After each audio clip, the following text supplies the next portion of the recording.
Industrial policy,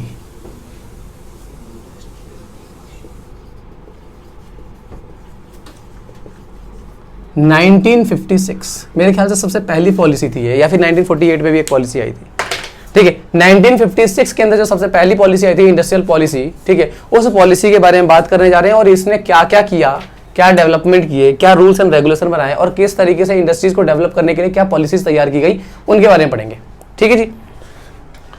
सन 1956 के औद्योगिक नीति प्रस्ताव द्वारा इस बात को स्पष्ट घोषणा की गई कि औद्योगिकरण की प्रक्रिया में सरकार की प्रमुख भूमिका होगी।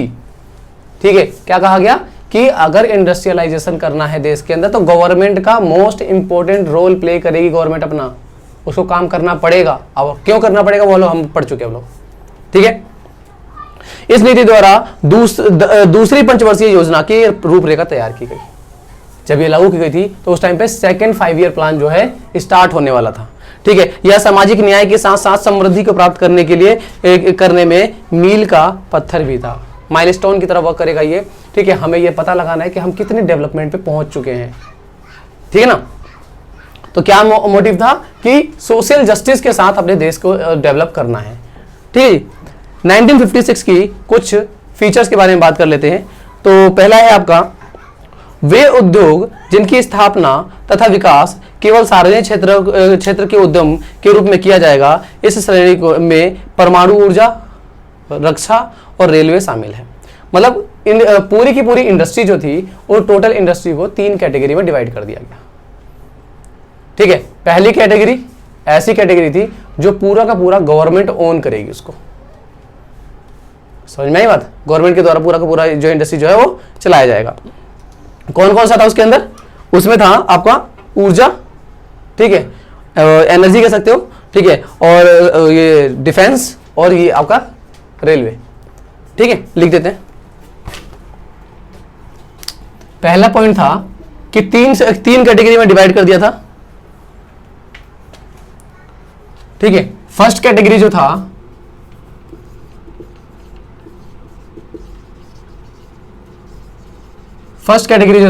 उसके अंदर क्या क्या था? डिफेंस और रेलवे और एनर्जी।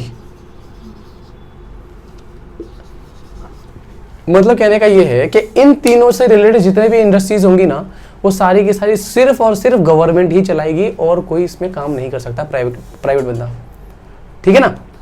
दूसरी कैटेगरी, इसमें क्या किया गया कि दोनों कंबाइन करके चलाएंगे। सेकंड कैटेगरी जो बनाई उसमें क्या है, ये पब्लिक और प्राइवेट दोनों मिल करके चलाएंगे, गवर्नमेंट और प्राइवेट दोनों मिल करके चलाएंगे। ठीक है, इसमें कौन कौन से थे? इसमें वे उद्योग जिनकी स्थापना निजी और दोनों क्षेत्र को रूप में की जाएगी, किंतु निजी क्षेत्र केवल सेकेंडरी भूमिका, मतलब सेकेंडरी इसमें भी काम होगा ना, तो सेकेंडरी तौर पे काम होगा। ऑनरशिप या फिर ज्यादा पावर जो होती है वो गवर्नमेंट के अंडर में ही रहेगी। ठीक है, पब्लिक सेक्टर चाहे जो पब्लिक है वो चाहे तो अपना कुछ शेयर जो है, अपने पैसे जो है कुछ उसमें लगा सकता है। समझ में? मेल करके चलेंगे पर ज्यादा कंट्रोल किसका रहेगा? गवर्नमेंट का ही रहेगा।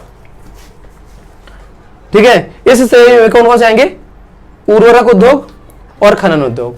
ठीक है, फर्टिलाइजर्स होगा और माइनिंग। ठीक है जी, ये दो।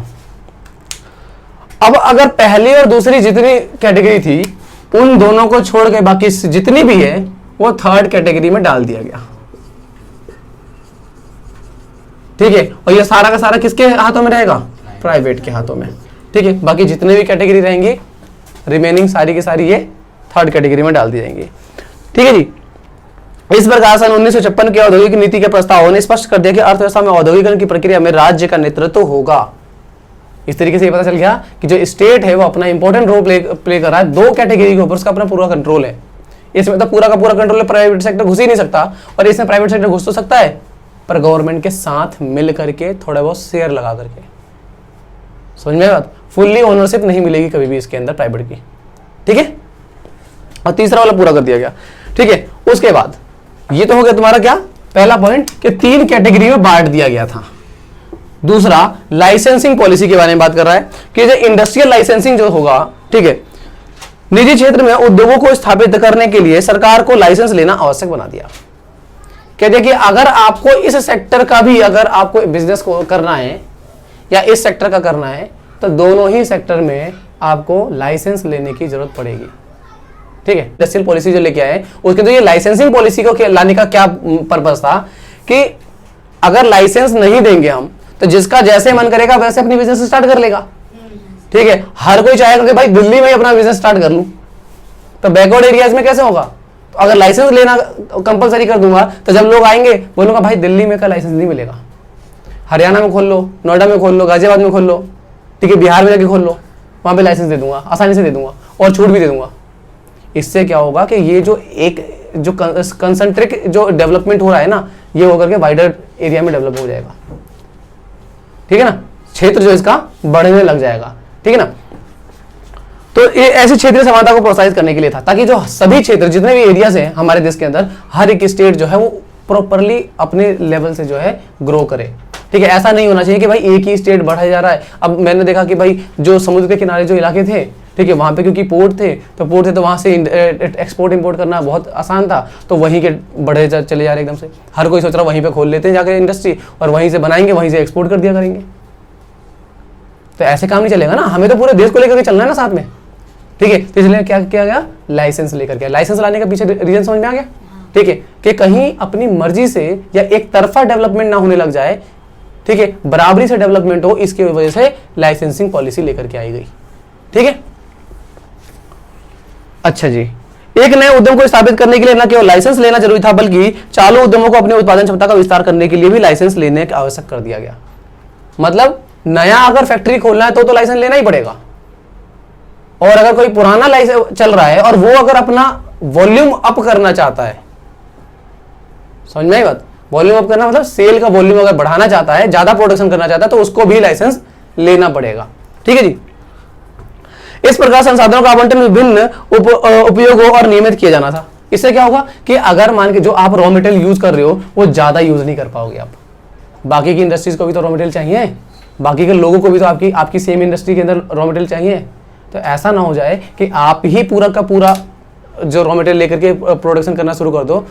जरूरी ये है कि बाकी लोगों को भी बराबरी का मौका मिल जाए। ठीक है ना।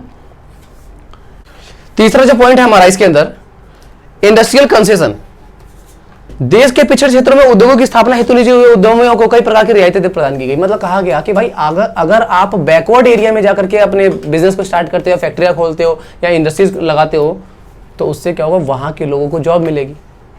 हम आपको बहुत सारे डिस्काउंट देंगे, कंसेशंस देंगे, बहुत सारे टैक्स में छूट दे देंगे, ठीक है, जमीन फ्री में दे देंगे, या बहुत सारे अलग अलग तरीके की हेल्प करेंगे अगर आप हमारी बात मान करके किसी बैकवर्ड एरिया में जाकर के अपना इंडस्ट्री स्टार्ट करते हो तो।